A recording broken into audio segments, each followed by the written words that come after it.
Hello students, आज हम बात करने वाले हैं वैलेंसी बॉन्ड थ्योरी की। संक्रमण धातु संकुलों में वैलेंसी बॉन्ड थ्योरी किस प्रकार से एक्ट करती है या इसका क्या क्या प्रिंसिपल हैं। तो अपन सबसे पहले इसकी कुछ थ्योरीज है। संक्रमण धातुओं के अलग अलग सिद्धांत हैं। एक सिद्धांत है VBT जिसे बोलते हैं वैलेंसी बॉन्ड थ्योरी या संयोजकता बंध सिद्धांत। दूसरा जो आपका सिद्धांत है वो है क्रिस्टल फील्ड थ्योरी और तीसरा सिद्धांत है आपका लिगेंड फील्ड थ्योरी जिन्हें अपन शॉर्ट में VBT, CFT और LFT कहते हैं। अब बात करेंगे अपन वैलेंसी बॉन्ड थ्योरी की। वैलेंसी बॉन्ड थ्योरी सबसे पहले दिया गया था पॉलिंग और स्लेटर ने। It is given by L. Pauling and Slater in 1923। इसमें सबसे ज़्यादा जो योगदान है वो पॉलिंग का है। इसमें कुछ इन्होंने पॉइंट्स माने थे कि केंद्रीय धातु आयन की मूल अवस्था में आयनिक या इलेक्ट्रॉनिक संरचना, दूसरा बंध की ज्यामिति या जियोमेट्री ऑफ बॉन्ड और तीसरा संकुल के चुंबकीय गुण। इनको अपन ने कैसे कैसे एक्सप्लेन किया उनको देखते हैं। पहला, केंद्रीय धातु आयन में अनेक रिक्त ऑर्बिटल या एम्प्टी ऑर्बिटल्स रहते हैं जो लिगेंड द्वारा दिए गए इलेक्ट्रॉनों को ले लेते हैं और बंध में प्रयुक्त इन रिक्त कक्षों की संख्या उस संकुल की उप सह संयोजन संख्या कहलाती है। There are so many empty orbitals in metal and in empty orbitals it accept pair of electron given by ligand, and the number of ligands or number of pair of electron received by the metal is known as coordination number. और ये depend करती है आपकी कि उसकी coordination number कितनी है, कि जितने लिगेंड्स होंगे उतनी ही उसकी कोऑर्डिनेशन नंबर होगी या जितने pair of electron. Pair of electron मैं इसलिए बोल रहा हूँ क्योंकि एक लिगेंड एक पेयर ऑफ इलेक्ट्रॉन देता है। सेकेंड बात करते हैं अपन धातु आयन कक्षकों व लिगेंडों के कक्षक अतिव्यापन से एक प्रबल बंध बनता है। ओवरलैपिंग होगी, किस किस की होगी? मेटल के जो ऑर्बिटल्स हैं उनकी और लिगेंड के ऑर्बिटल्स की। तो इन दोनों के ओवरलैपिंग से आपका बॉन्ड ओवरलैपिंग से आपका स्ट्रॉन्ग बॉन्ड बनेगा। जितनी ज़्यादा ओवरलैपिंग होगी उतना ही ज़्यादा वो बॉन्ड स्टेबल होगा, स्ट्रॉन्ग होगा। जैसे अपन बात करते हैं कि SAP है, D है, ये हाइब्रिडाइजेशन भी करते हैं और उतने ही नए ऑर्बिट बनाते हैं। हाइब्रिडाइजेशन अपन जानते हैं बहुत अच्छे से कि जितने ऑर्बिटल मिक्स होंगे उतने ही ऑर्बिटल नए फॉर्म होते हैं और नए फॉर्म होने वाले जो ऑर्बिटल्स हैं उनको अपन संकर कक्षक या हाइब्रिड ऑर्बिटल कहते हैं और यही केमिकल बॉन्ड बनाते हैं। हाइब्रिडाइजेशन से जो है उसकी जियोमेट्री डिटरमाइन होती है कि वो किस तरह की ज्यामिति रखेगा। थर्ड पॉइंट इन्होंने डिस्कस किया था कि धातु आयन में संकरण में भाग लेने वाले कक्षकों की संख्या प्राप्त संकर कक्षकों के बराबर होती है, जो बहुत ऑब्वियस है कि number of orbital taking part in hybridization. तो हाइब्रिड ऑर्बिटल भी क्या होंगे? एग्जैक्ट उतने ही होंगे। मीन्स अगर 2 ऑर्बिटल मिक्स हो रहे हैं तो 2 ही नए बनेंगे, 4 मिक्स हो रहे हैं तो 4 ही नए बनेंगे। द नेक्स्ट पॉइंट इज प्रत्येक लिगेंड में कम से कम एक सिग्मा कक्षक जरूर होता है, कि जो भी लिगेंड है उसमें एटलीस्ट कौन सा होगा? एक जो है वो क्या होगा? सिग्मा ऑर्बिटल होगा। और लिगेंड द्वारा सिग्मा कक्षक का एक जो लोन पेयर ऑफ इलेक्ट्रॉन है वो मेटल को दिया जाता है। Means a ligand gives a lone pair of electron of its sigma orbital to ion of metal or metal ion। धातु आयन के रिक्त कक्षक लिगेंड की इलेक्ट्रॉन युक्त सिग्मा कक्षक से अतिव्यापन कर धातु लिगेंड उपसहसंयोजक बंध बनाता है। इसे बोलते हैं अपन लिगेंड मेटल कोऑर्डिनेट बॉन्ड बनाता है। इस प्रकार की बंधों की संख्या केंद्रीय धातु आयन में उपस्थित रिक्त कक्षों की संख्या पर निर्भर करती है। अब ये कितने बॉन्ड बनेंगे ये डिपेंड करेगा कि मेटल आयन के पास कितने एम्प्टी ऑर्बिटल्स अवेलेबल हैं जिनसे वो बॉन्ड फॉर्म कर रहा है। नेक्स्ट इन्होंने कहा कि जब संकरण में केंद्रीय धातु आयन के डी कक्षक प्रयुक्त होते हैं, तो डी कक्षक N-1 भी हो सकता है, मतलब अंदर का भी हो सकता है, और ND भी हो सकता है, मतलब बाहर का भी हो सकता है। इस प्रकार बने संकुलों को क्रमशः न्यून चक्रण कक्षक और उच्च चक्रण कक्षक कहते हैं। कि अगर N-1 है तो उसे बोलेंगे न्यून चक्रण, और N है तो उसे बोलेंगे हाई स्पिन। ये कक्षक इनर कॉम्प्लेक्स और आउटर कॉम्प्लेक्स कहलाते हैं। अगर अंदर वाला हो रहा है तो लो स्पिन होगी, लो स्पिन होगी तो उसे इनर कक्षक कहेंगे या इनर ऑर्बिटल कॉम्प्लेक्स कहेंगे। और अगर बाहर वाला होगा तो हाई स्पिन होगा, उसे अपन उच्च चक्रण संकुल भी कह सकते हैं। नेक्स्ट इन्होंने कहा कि बंधहीन धातु इलेक्ट्रॉन वाले अंदर वाले डी कक्षकों में रहते हैं तथा संकरण में भाग नहीं लेते। जो नॉन बॉन्डिंग है वो कहाँ रहेंगे, इनर रहेंगे, और वो बॉन्ड फॉर्मेशन में टेक पार्ट नहीं करते। इस प्रकार बनने वाले संकुल में यदि अयुग्मित इलेक्ट्रॉन उपस्थित हैं, अब अपना बॉन्ड बन गया, अब इसके बाद भी अगर बॉन्ड फॉर्मेशन के बाद अगर सिंगल इलेक्ट्रॉन अवेलेबल है तो वो क्या कहलाएगा, पैरामैग्नेटिक। अगर नहीं है तो वो क्या कहलाएगा, डायमैग्नेटिक। इसी से अपने को मैग्नेटिक प्रॉपर्टी पता चल जाती है, और मैग्नेटिक प्रॉपर्टी जो अपना हाइब्रिडाइजेशन और जियोमेट्री का भी इन्फॉर्मेशन अपने को मिल जाती है, उनकी सूचना भी मिल जाती है। नेक्स्ट पॉइंट इन्होंने कहा कि प्रबल लिगेंड के प्रभाव में हुंड के बहुलता नियम के विपरीत पेयरिंग हो जाती है।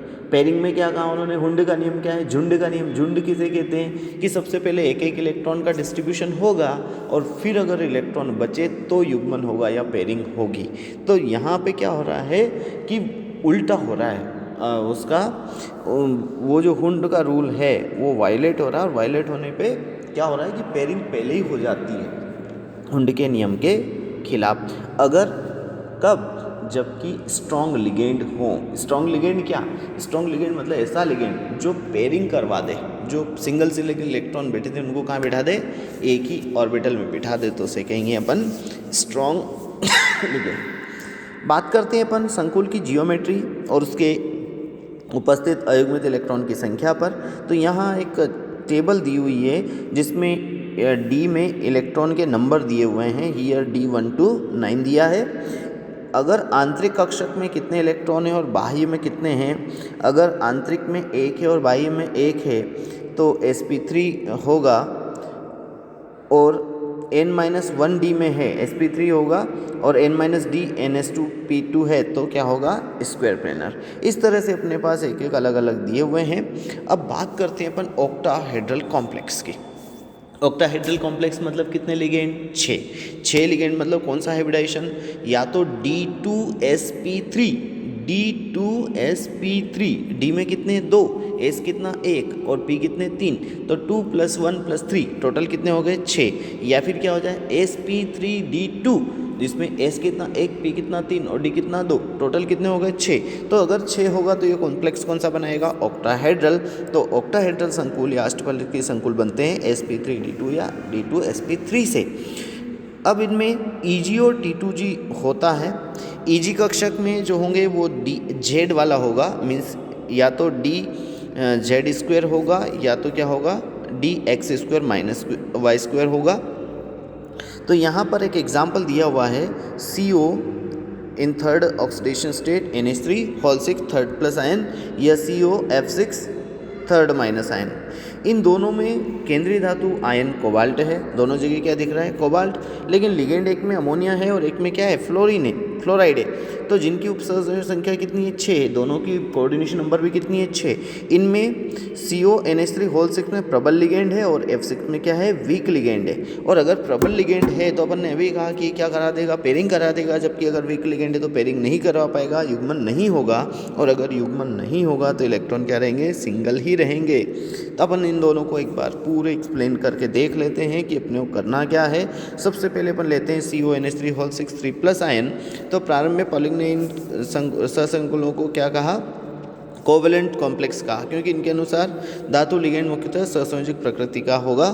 और CO3+ धातु आयन है और कोबाल्ट की ऑक्सीडेशन स्टेट क्या हो जाएगी यहाँ पर, 1s2 2s2 2p6 3s2 3p6 और 3d7 4s2 है। अब यहाँ 3d7 4s2 मतलब 27 इलेक्ट्रॉन, 27 में से इसमें CO3 प्लस बनेगा, 3 प्लस बनेगा मतलब क्या, 3 इलेक्ट्रॉन बाहर जाएंगे। और अगर 3 इलेक्ट्रॉन बाहर जाएंगे तो अब इसका कॉन्फ़िगरेशन क्या हो जाएगा, ये देख रहे हो आप।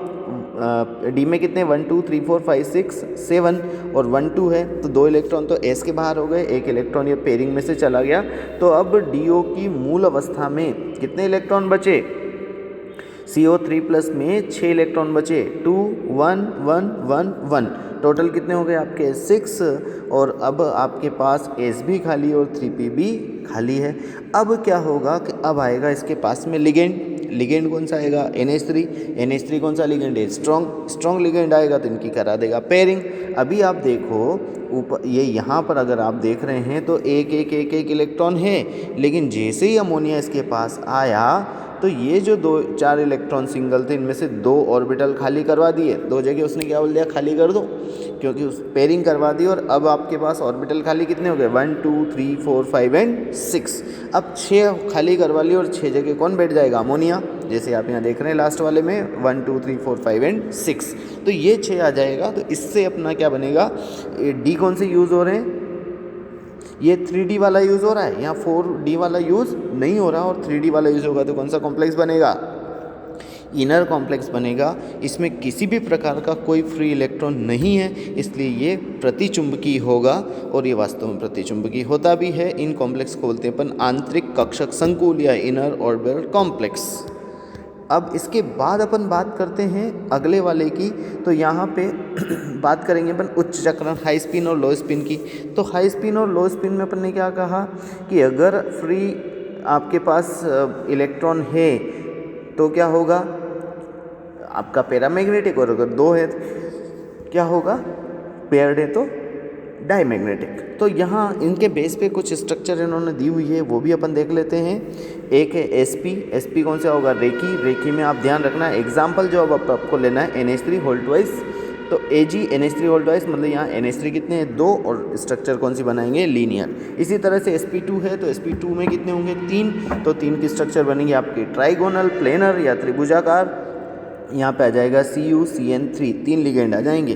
फिर इसी तरह से आता है sp3 टेट्राहेड्रल, तो इसमें आएगा ZnCN होल फॉर 2 माइनस या ZnNH3 होल फॉर 2 प्लस। इस तरह से अपन ये ले लेते हैं। फिर अगर DsP2 है तो क्या हो जाएगा, वर्गाकार। ध्यान रखना ZnCN2 है, ZnCN4 होल ट्वाइस है या NiCN4 होल ट्वाइस है, तो Zn जो रहेगा वो होगा आपका चतुष्फलकी, लेकिन अगर निकेल है तो वो होगा आपका वर्गाकार, स्क्वायर प्लेनर। अब बात करते हैं अपन DsP3 की, टोटल होंगे 5, तो 5 का एग्जांपल अपन ने देखा है फेरोसिन FeCO होल 5 और 0 है उसकी ऑक्सीडेशन स्टेट। अगर ये 2 हो जाएंगे तो फेरोसिन बन जाएगा, नहीं है तो ये हो जाएगा पेंटा कार्बोनाइल आयरन 0 स्टेट में। तो ये हो जाएगी 3BP स्ट्रक्चर, ट्राइगोनल बाईपिरामिडल। अष्टफंड की ये तो अपन ने 2 देखे हैं, इनर भी बन सकता है और आउटर भी। CrNH3 होल 6 3 प्लस बना रहा है इनर, और Fe F6 बना रहा है आउटर बाह्य कक्षक। तो ये सारे आपके देखिए अपन ने ऑर्बिटल्स। अब बात करते हैं अपन संयोजकता बंध सिद्धांत के दोषों की, कि क्या क्या इसकी कमियां हैं, और कमियां हैं तो क्यों है। पहला इन्होंने कहा कि D1 D2 D3 D9 विन्यास वाले आयन अष्टफलकी मतलब D2sp3 या sp3 संकरण या sp3 या DsP2 संकरण बनाते हैं, तब उनमें अयुग्मित इलेक्ट्रॉन की संख्या समान होती है। अगर समान होगी तो D1 से D9 तक के सभी आयन बाह्य कक्षक संकुल के में भी अयुग्मित इलेक्ट्रॉन समान होती है। अतः केवल अयुग्मित इलेक्ट्रॉन की संख्या के आधार पर इनको अपन डिफ्रेंशिएट नहीं कर सकते। ओके, सेकंड इन्होंने कहा कि सिद्धांत से प्राप्त धातु लिगेंड संबंधी निष्कर्ष गुणात्मक है। अब इन्होंने कहा कि ये जो निष्कर्ष है कौन सा है, क्वालिटेटिव है। तो संकुलों के स्थायित्व के इसमें क्वालिटेटिव तो है लेकिन क्वांटिटेटिव कोई नहीं दिया गया। थर्ड इन्होंने कहा कि इस सिद्धांत के द्वारा संकुल बनने में धातु और लिगेंड के गुणों में जो परिवर्तन होता है वो स्पष्ट नहीं है। सही बात है। और लास्ट इन्होंने कहा कि संकुल निर्माण के समय धातु एक ही आयन विभिन्न ज्यामिति दर्शाता है, तो ये भी क्लियर नहीं कि कब कौन सा ये दर्शाएगा और कौन सा नहीं दर्शाएगा, तो ये भी स्पष्ट होना चाहिए। Okay, that's all.